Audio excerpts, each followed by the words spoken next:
Hello, everyone, and welcome to today's lecture on witchcraft.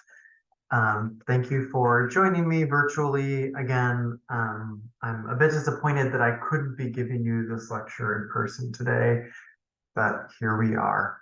So, those of you, I should say before I kind of dive right in, those of you who took Anth 203 with me will have already read the work by Evans Pritchard, but of course, it's such a rich work that every time that I revisit it, I find something new in that piece. So, we're going to, for those of you who haven't read this piece on witchcraft by Evans Pritchard, obviously, we'll be discussing that today, as well as the very short piece on witchcraft by Adam Ashforth, which hopefully you've already noticed, that is the same person who wrote Medumo, which again, I've also asked you to start for today's class. So when I say the word witchcraft, what comes to mind for you? What do you think of when you hear the word witchcraft or witch? Well, for anthropologists, witchcraft maybe is slightly different from, or we think about it in a broad philosophical terms as compared to those who are thinking about witches in, say, popular American culture, media. For anthropologists, witchcraft is a form of, as I've written here, interpersonal violence perpetrated in secret by invisible means. Witchcraft has actually been for a long time now, certainly since the 1920s and 30s, an important topic of study for anthropologists. But again, it's very different from the way that we think of witchcraft in popular media. And I should also say that when we say witchcraft, even within American culture, right, one can think of Wicca or European and American witchcraft trials, Western folklore, images of course, almost always women, right? Evil women on broomsticks. But this is different from what anthropologists of witchcraft have looked at, as we will talk about later today and in the coming weeks in this course as we address the unit on witchcraft. I should also note that, like religion, like belief, right, witchcraft is an English term. And of course, there's a range of, many different indigenous terms, all the languages of the world that stand in for, represent, right, forms of interpersonal violence that are perpetrated, again, through invisible means. So we can think of or imagine witchcraft as something that potentially exists in almost all cultures. But of course, that will look very different from one cultural and historical context to another. Okay. So again, keeping on this theme of thinking about witchcraft in the West, right? In European societies, witchcraft is, at least within the academy, when we tend to talk about witchcraft in history, certainly within gender studies, it's with an eye towards um, patriarchy, right? The ways in which witchcraft trials were used to stigmatize women, particularly older women with some means, might be owning land, they had power, right? Maybe they lived alone. So typically single women, older women who challenged social norms in some way, right? Um, and that's may or may not be the case with some of the instances of witchcraft that we'll be looking at again over the coming weeks. But we start because we're looking at Medumo, right? We talked last class about the historical and cultural background that comes before we enter the story of Medumo, right? That cultural and historical context that's specific to South Africa. Well, today I also want to provide the context of witchcraft as an area of study within anthropology, right, within the Western Academy.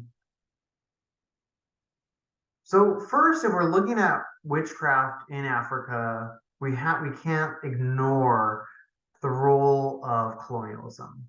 right? Of course, which for those who've taken Anth 203 with me already know, right? Early anthropology was wrapped up in the colonial project, right? Whether anthropologists wanted to or not, right? They often had access to particular communities, societies in Africa based on the colonial powers that might have effectively ruled or owned that particular um, portion of the African continent. So first of all, I'm getting ahead of myself here. There was, of course, much ethnocentrism on the part of Europeans towards witchcraft in Africa.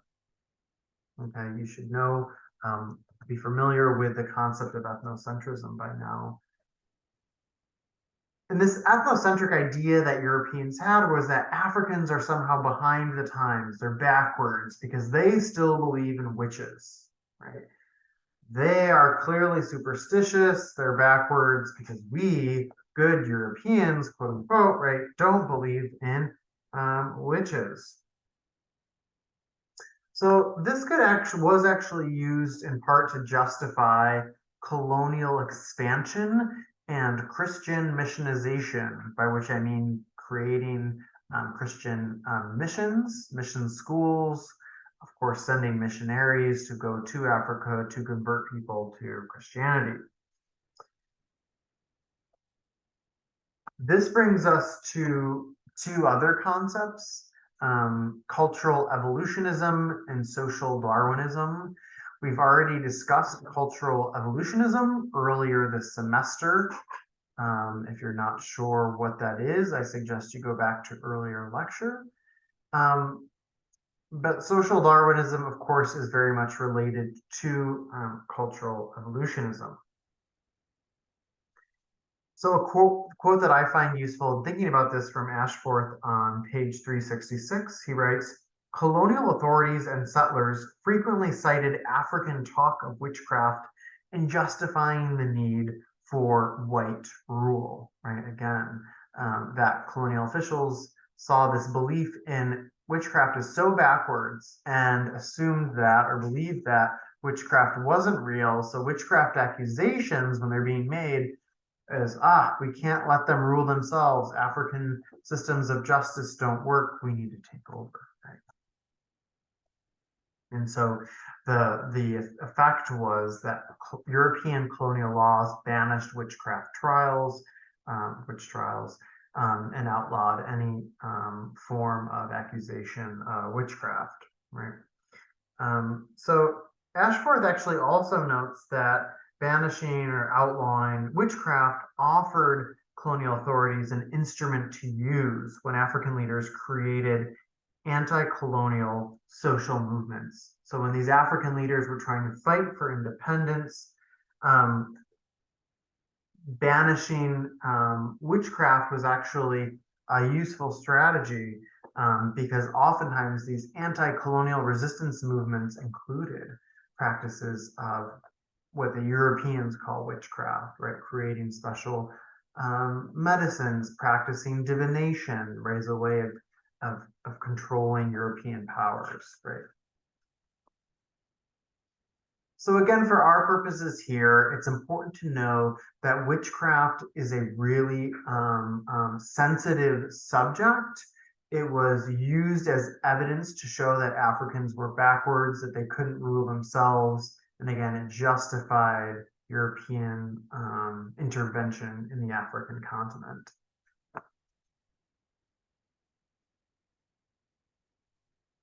So I will have shared this link with you. This is I just want to note, again, folks who took 203 with me will probably have already seen this clip.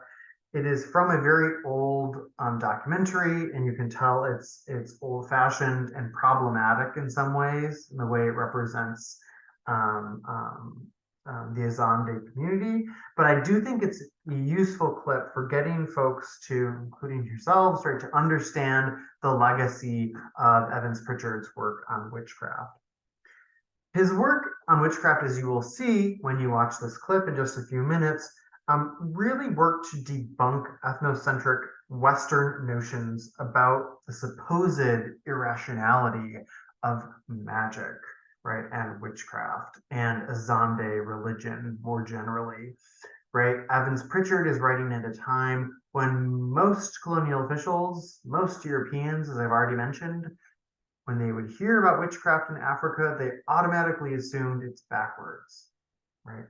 Um, but Evans Pritchard, his writing, as you have seen from reading it, really allows us to apply an anthropological mindset, right?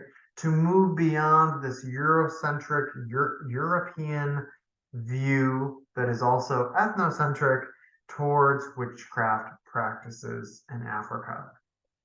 So again, I ask that you watch this clip up to 12:15, and then please come back to part 2 of this lecture.